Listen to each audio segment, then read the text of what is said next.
Welcome to my channel అండి, పద్మజ పసుపులేటి. నేను ఈరోజు మనకి ఎండాకాలంలో చేసుకునే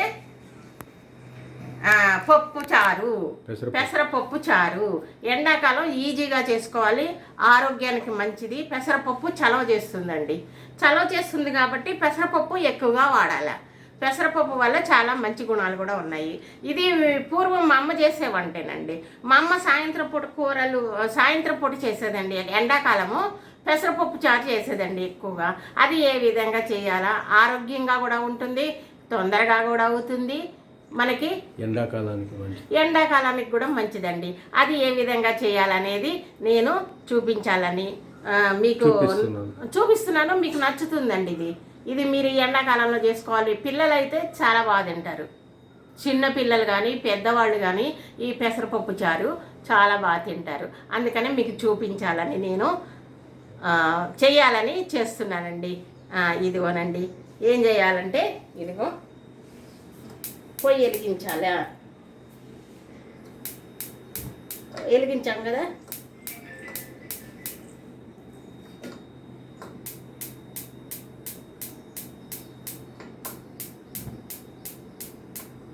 అది పొయ్యి వెలిగించాం కదా. ఇదిగో ఇది పెడతాం, కుక్కర్ పెడతాం. కుక్కర్ పెట్టి మనకి ఎంత కావాలి అనేది కొంచెంగానే చేసుకోండి, బాగుంటుంది. కొంచెంగా చేసుకుంటే చాలా బాగుంటుంది. అది ఇదిగో పెసరపప్పు. ఇదిగో నేను అమ్మ కొంచెంగా చేయనా, ఇదిగో ఈ చిన్న గ్లాసు చేయనా, ఇదిగో చిన్న గ్లాసులు వేస్తున్నానండి.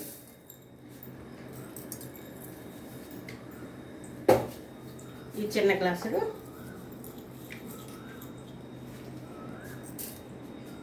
ఈ పొయ్యి నాకు కొంచెం తడమడుతుందండి. ఇది ఉట్టికి పొయ్యితో వెలిగించేది కాదు. ఇక్కడ మా కొడుకింటి కాడండి ఇది. అదిగో ఆ విధంగా వేసాను కదా. వేసిన తర్వాత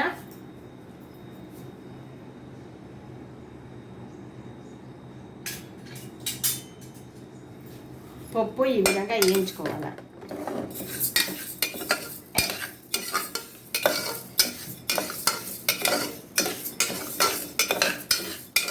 పప్పుని ఇట్లా ఎర్రగా కమ్మగా వాసన వస్తుందండి. ఇదిగో ఈ విధంగా వేయించుకోవాలి. అసలు ఎంత మంచి వాసన వస్తుందోనండి. ఇది నూనె నెయ్యి అలాంటివి ఏమి వేయాల్సిందమండి. ఉట్టిగినే వేయించుకోవాలండి. కొంచెం వేయనండి పెసరపప్పు.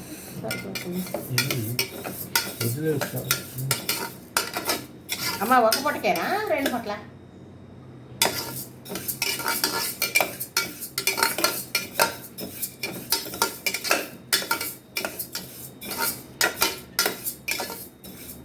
ఇట్లా వేయించాలండి.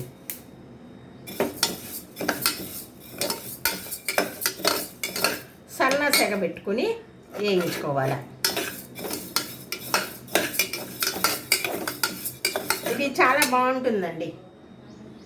ఈవినింగ్ కూడా పిల్లలకి రాత్రిపూట భోజనానికి కూడా బాగుంటుంది.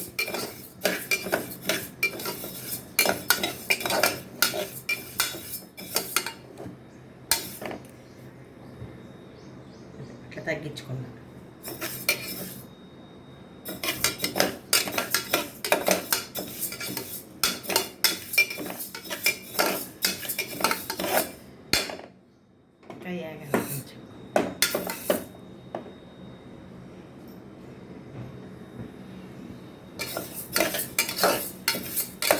కొంచెం హై అనుకుని అన్నాక మళ్ళీ సిమ్లో పెట్టుకోండి, లేకపోతే లేట్గా ఎగుతుంది.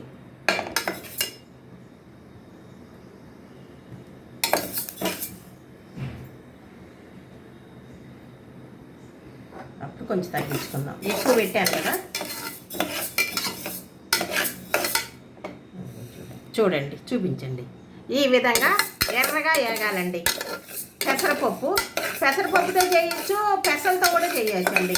పెసలతో చేసేదండి వేయించినాక మళ్ళీ పప్పు కుదిది ఇట్లని పప్పు పొట్టంతా చెరిగి అది కూడా చూపిస్తానండి ఒకరోజు. అది కూడా చూపిస్తాను.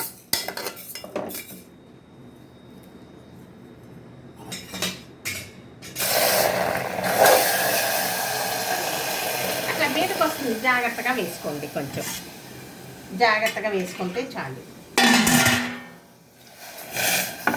అదిగోండి అట్లా వేసుకున్న తర్వాత ఇందులో టమాటాలు మీకు కావాల్సినవి చెప్పలేదు కదా, పెసరపప్పు, టమాటాలు, ఉల్లిపాయలు, పచ్చిమిరకాయలు ఇట్లా తరుక్కోవాలా. చింతపండు కొంచెం నానబెట్టుకోవాలా. ఇదేనండి, ఇది వేసాం కదా. ఇందులోనే టమాటాలు, ఉల్లిపాయలు, పచ్చిమిరపకాయలు అన్నీ వేసేసుకోవాలి.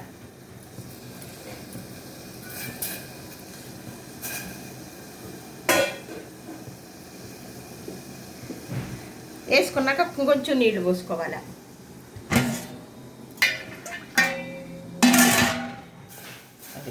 పోసాం కదా, ఇది ఉడకాల. ఇది కుక్కర్ పెడదాం. కుక్కర్లో విజిల్ పెట్టి కుక్కర్ పెడదాం. ఇదిగోండి చిన్న కుక్కర్ పెట్టానా.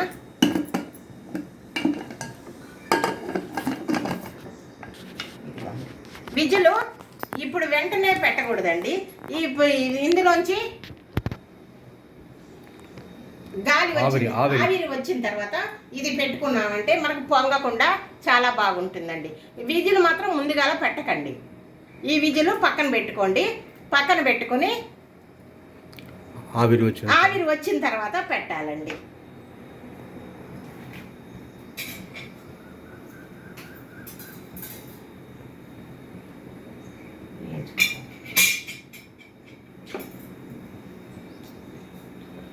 ఈ విధంగా చూడండి. ఇది 3 విజిల్స్ అవసరం లేదండి, 2 విజిల్స్ చాలు. పెసరపప్పు కనుక, కందిపప్పు అయితేనో 3 విజిల్ రావాలండి. పెసరపప్పు కనుక 2 విజిల్స్, 2 విజిల్లు వస్తే చాలండి. అది గొప్ప వస్తుంది, ఆవిరి వస్తుంది చూడండి.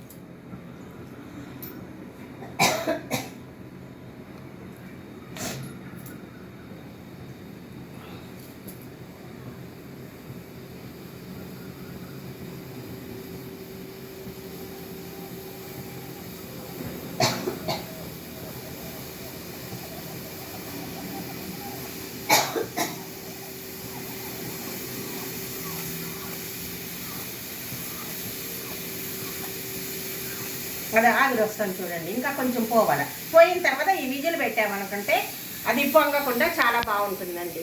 ముందుగా విజిల్ పెట్టి పెట్టకూడదండి.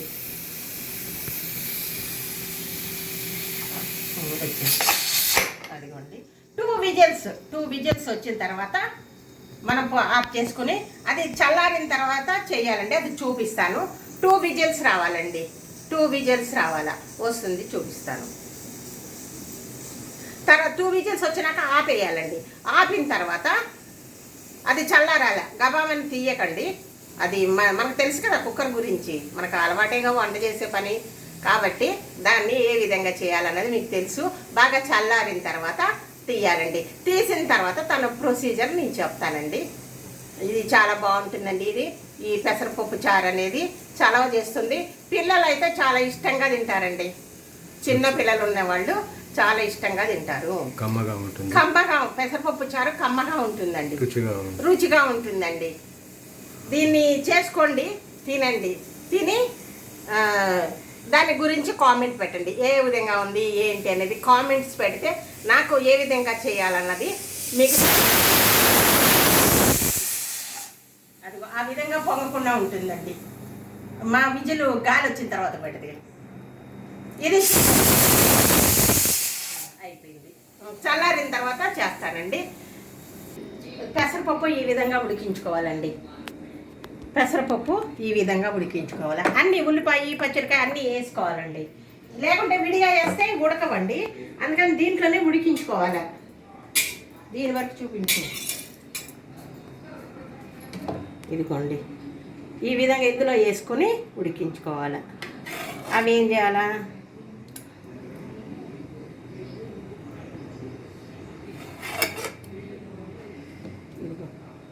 ఈ టమాటాలు,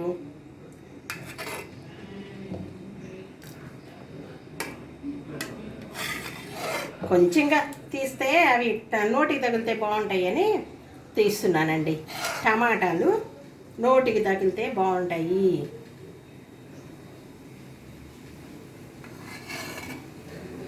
ఇదిగో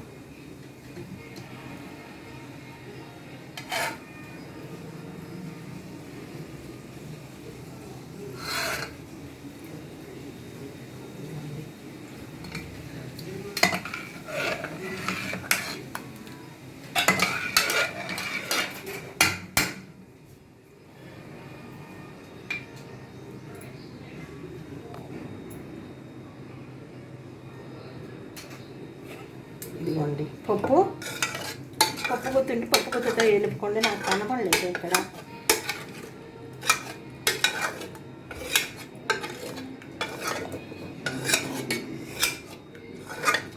ఇది మా కొడుకు వాడి ఇల్లు అండి. మా కొడుకు వాడి ఇంట్లో చేస్తున్నా పెసరపప్పు చారు. ఎక్కడ ఉన్నాయన్నీ మా దీప్తికే తెలుస్తుందండి. నాకు కొంచెం తెలీదు ఇక్కడ ఏమున్నాయని. అక్కడైతే నేను అన్నీ అందుబాటులో పెట్టుకొని చేసుకుంటూ ఉంటాను.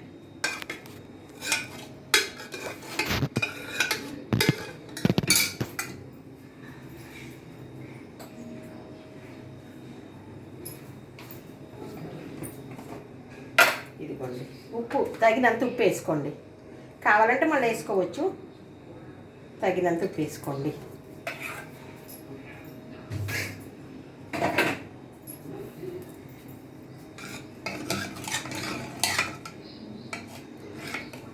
ఇది ఇట్లా మెత్తగా చేసుకోండి గంటితోటి.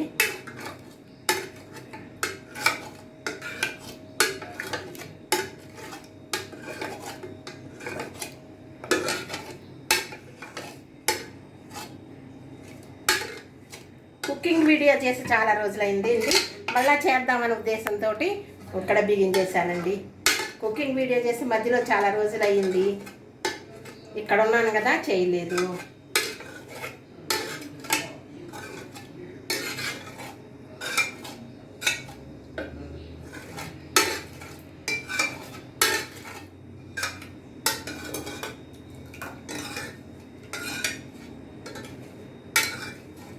పప్పు గుత్తితో కూడా మెతుక్కోవాలండి. పప్పు గుత్తి కనపడాలి నాకు, అందుకని దీంతో చేస్తున్నాను.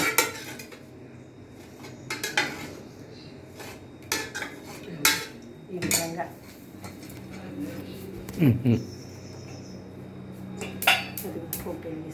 కొంచెంసేపు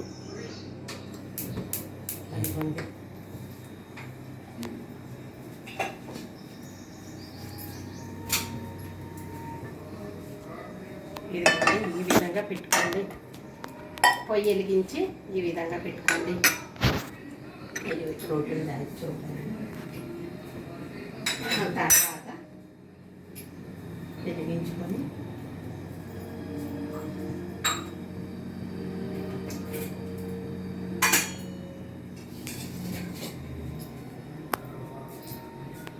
ఇదిగోండి. ఇది కాలిన తర్వాత నూనె వేసుకుందాం. ఆయిల్ ఇది రీఫండ్ ఆయిల్ అండి. చూడండి ఎంత క్లియర్గా ఉందో. రీఫండ్ ఆయిల్ మామూలు ఏ కల్తీ లేకుండా ఉందండి. చూడండి.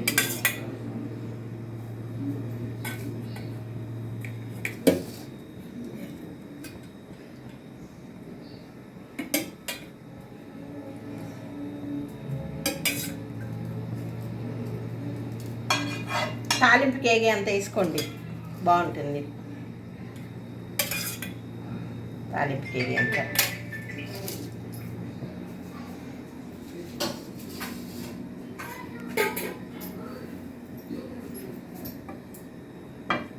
బాగా వేగాల.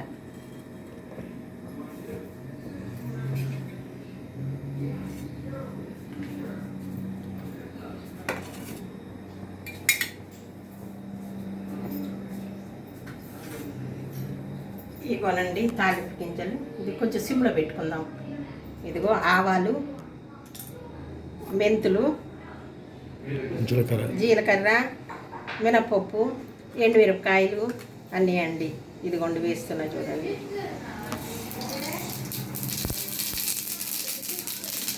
కొంచెం మెంతులు కూడా వేయాలండి, వేస్తే టేస్ట్ బాగా వస్తుందండి. జీలకర్ర,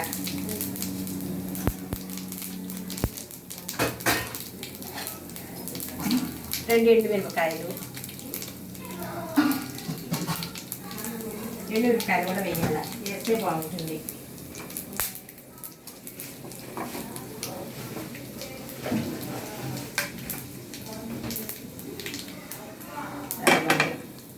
వేసాం కదా, వేసిన తర్వాత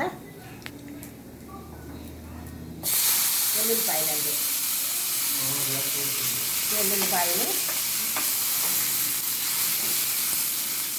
తర్వాత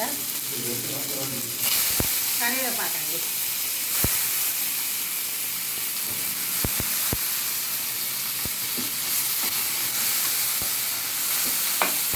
ఈ విధంగా వేగిన తర్వాత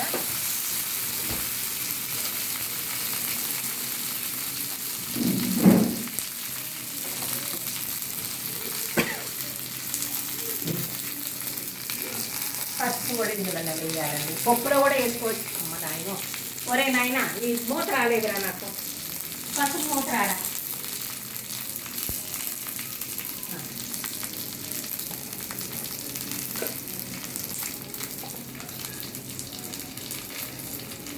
పప్పులో కూడా వేయచ్చు ఉడికేటప్పుడు, ఒకవేళ లేకుంటే ఇక్కడ కూడా వేసుకోవచ్చు. అది కూడా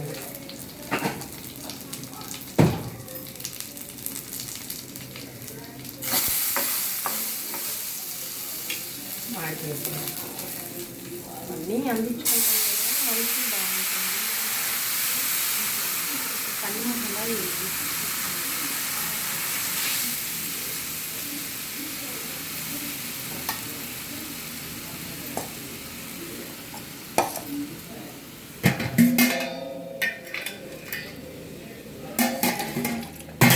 ముందు చింతపండు పోయాలండి. చింతపండు పోస్తే కొంచెం ఉడికాలి. ఉడికిన తర్వాత ఇదిగోండి, వాడికి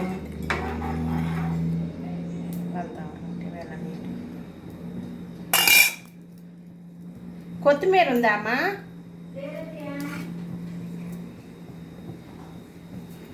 ఇందులోనే ఇది కూడా వేసేయాలి. ఇవి ఉడికినాయి కానీ ఇందులో కూడా ఉడికితే బాగుంటుంది. అట్లా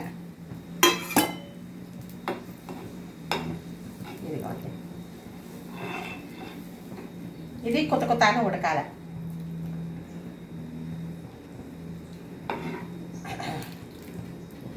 చింతపండులో ఉప్పు వేయలేదుగా నువ్వు?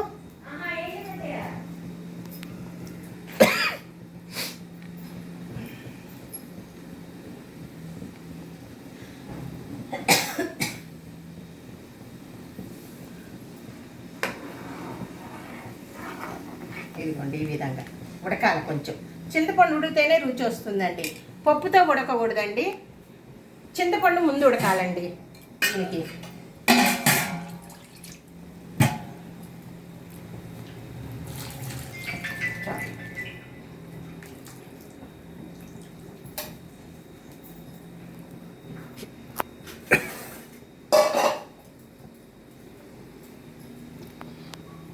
దీంట్లోనే కారం కూడా వేయాలి. ఇది రాదు, ఇదిగోరా చిన్న కారం రాదా.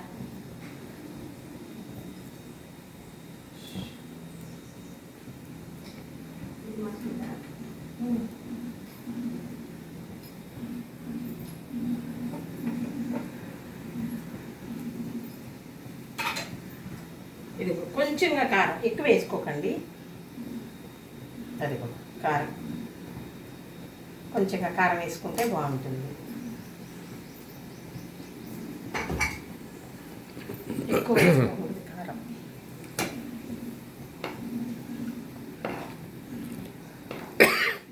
ఇది ఉడికింది కదా, ఉడికిన తర్వాత ఈ పప్పులోనే పెద్ద గిన్నె అయితే ఇందులోనే వేసుకోవచ్చు.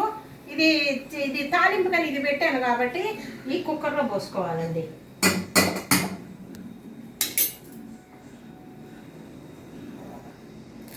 ఇదిగోండి, ఇది పోస్తున్నా, దగ్గరించండి. తర్వాత పొయ్యి మీద పెట్టాం.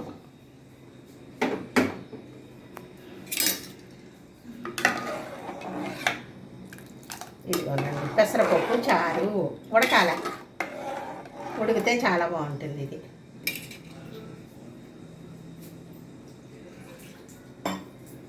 ఇదిగో తాలింపులు ఇవన్నీ కూడా వేస్ట్ కాకుండా ఇందులో కడిగి పోసుకుంటే బాగుంటుంది.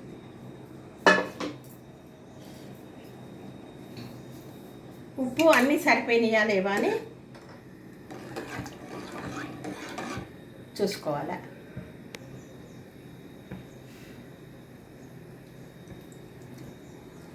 కొంచెం ఉప్పు పడుతుందండి.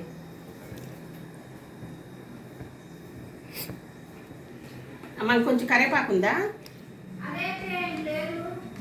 సరే, ఉప్పు కొంచెం తక్కువైంది. ఉప్పు చూసేసుకోండి, ఎక్కువ కాకుండా చూసుకుని వేసుకోండి.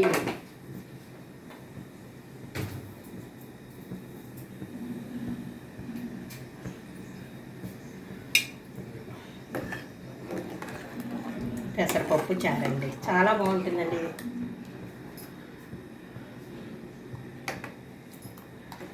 అదిగోండి,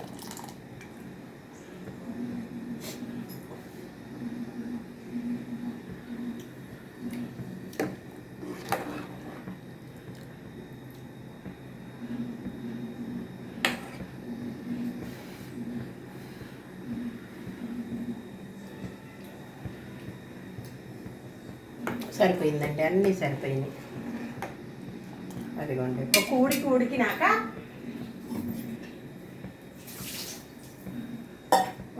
ఉడికినాక సిమ్లో పెట్టుకోవాలి ఒక్క రవ్వ.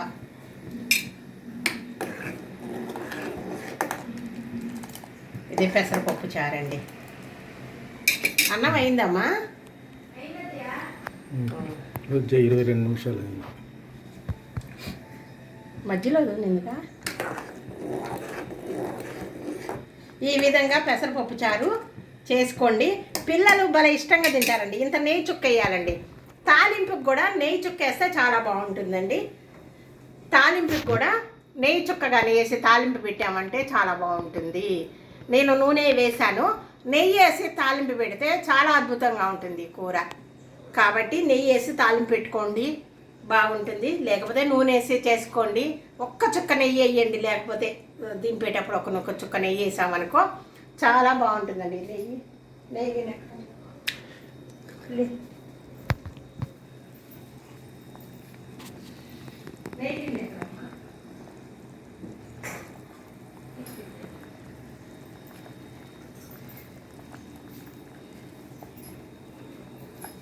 ఇదిగోండి, నెయ్యి వేస్తాను. నెయ్యి ఒక చుక్క వేయాలి ఇందులో, చాలా కమ్మగా ఉంటుంది. నెయ్యి కరగబెట్టేది కూడా పొయ్యి మీద కరగబెట్టకూడదండి, అన్నంలో పెట్టాలి. అన్నంలో పెడితే అది బాగా కరుగుతుంది, బాగుంటుంది. పొయ్యి మీద పెట్టి కరిగిస్తే ఆ నెయ్యి వేరే రకంగా ఉంటుంది. అన్నం వేడన్నంలో కానీ పెట్టి కరిగిస్తే ఆ నెయ్యి చాలా బాగుంటుంది. మన ఇదివరకు అన్నం గిన్నెలోనే పెట్టేసి మూత పెట్టేసేవాళ్ళు, తినేటప్పుడు వడ్డించుకుంటాం. ఇదిగోండి పప్పు చారు చూడు గుమగుమాని. ఇదిగోండి, ఇది పెసరపప్పు చారండి. పెసరపప్పు చారు దీన్నే చూపించండి, లోపల బాగా ఉడికేది పెసరపప్పు చారు. ఆ విధంగా ఉడికించుకొని గిన్నెలో తీసుకొని గిన్నెలో వస్తాను.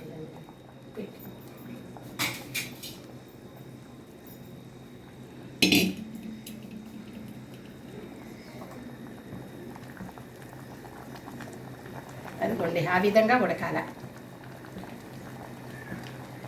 నా ఛానల్ చూస్తున్నారా? నా ఛానల్ చూస్తూ ఉంటే సబ్స్క్రైబ్ చేయండి, గంట కొట్టండి, షేర్ చేయండి, లైక్ చేయండి, పద్మజాని ముందు పంపుతారని అనుకుంటున్నానండి. ఎందుకంటే మీరు సబ్స్క్రైబ్ చేయటం మర్చిపోతున్నారు, లైక్ కొడటం మర్చిపోతున్నారండి. మర్చిపోకుండా దయ ఉంచి చెయ్యండి ఆ పని చేస్తే నాకు బాగుంటుంది, నాకు సంతోషంగా ఉంటుంది. కామెంట్స్ పెట్టండి, ఈ పప్పుచారు ఏ విధంగా చేయాలి, ఈ పప్పుచారు ఎలా ఉన్నదని కామెంట్లు పెట్టండి, మీకు మళ్ళీ నేను సమాధానం ఇస్తాను. ఇదిగోండి పప్పుచారు, ఇదిగో